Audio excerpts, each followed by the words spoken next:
भारत के मध्य में स्थित है मध्य प्रदेश और इसके हृदय स्थल जबलपुर में मां त्रिपुर सुंदरी का एक मंदिर संस्कारधानी वासियों के लिए आस्था का प्रमुख केंद्र बिंदु है। या आप यूं समझ सकते हैं कि यह एक ऐसा शक्ति पुंज है जिससे निरंतर ऊर्जा का संचार होता रहता है।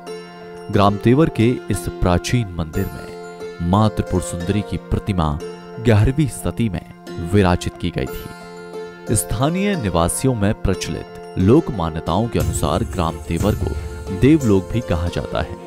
इतिहास गवाह है जब जब ग्राम तेवर में खुदाई की गई है तब किसी देवता या देवी की प्रतिमा निकलकर सामने आई है, जिसे बाकायदा यहाँ के क्षेत्रवासियों के द्वारा प्राण प्रतिष्ठा कर मंदिर के रूप में स्थापित किया गया है।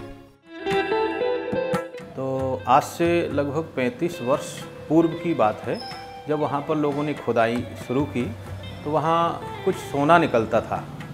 तो कुछ लोगों ने ज़्यादा खुदाई करने पर ये त्रिपुर सुंदरी माता की विशाल मूर्ति मेरे सामने ही निकाली गई और बहुत लोगों ने निकाल करके उनको एक वृक्ष के नीचे चबूतरा बना करके रखा। और कुछ वर्षों के बाद में, 1-2 वर्षों के बाद में वहाँ पर लोगों को माँ भगवती की महिमा इतनी व्यापकता से प्रचारित हुई कि बहुत अधिकाधिक संख्या में लोगों की दर्शन करने की भीड़ वहाँ पर लगने लगी। ऐसा कहा जाता है कि वर्तमान के ग्राम तेवर में सदियों पहले कर्णावत नगरी हुआ करती थी। इस नगरी के अंदर ही राजा कर्ण ने मां त्रिपुर सुंदरी का मंदिर स्थापित करवाया था, लेकिन वक्त की करवट ने कर्णावत नगरी को इतिहास के पन्नों में हमेशा हमेशा के लिए अंकित कर दिया। राजा कर्ण ने 32 वर्ष शासन किया है और एक बड़े विशाल साम्राज्य का निर्माण किया। उसका साम्राज्य वाराणसी तक था।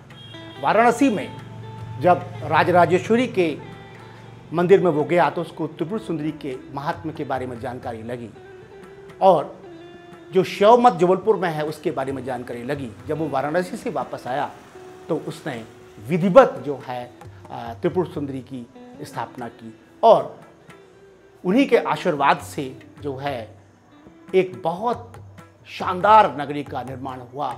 आप रोमन नगरी जो है, ग्रीको रोमन नगरी है, इटालियन नगरी है, आप उसकी तुलना कर सकते हैं। हमारे यहाँ जो कर्णावती नाम की बस्ती बसी, आज उसके खंडहर अवशेष बचे हैं क्योंकि जो ब्रिटिशर्स थे उन्होंने डिस्ट्रॉय करके रेलवे लाइन के किनारे ट्रैक पर उनको बिछा दिया। लेकिन उसके बावजूद करणबेल नाम का स्थान है जहाँ पर अभी उसके ध्वंसावशेष देखने को मिलते हैं। इस तरीके से वहाँ पर त्रिपुर सुंदरी की स्थापना हुई। समय के बीतने के साथ ये पूरा क्षेत्र जंगल में तब्दील हो गया, लेकिन ईश्वर जहाँ स्थापित होना चाहते हैं वहाँ अपना मार्ग स्वयं बना लेते हैं। एक गड़ियारा अपनी बकरियों को चराने के लिए इस क्षेत्र में आया करता था और मां त्रिपुर सुंदरी के नजदीक ही अपने मवेशियों को बांध दिया करता था। कुछ समय के बाद जब लोगों की आवाजाही उस क्षेत्र में बढ़ी तो लोगों ने उस प्रतिमा पर गौर करना शुरू कर दिया और फिर निर्माण शुरू हुआ भव्य मंदिर का, जो कि आज शहर की आस्था का केंद्र बिंदु है।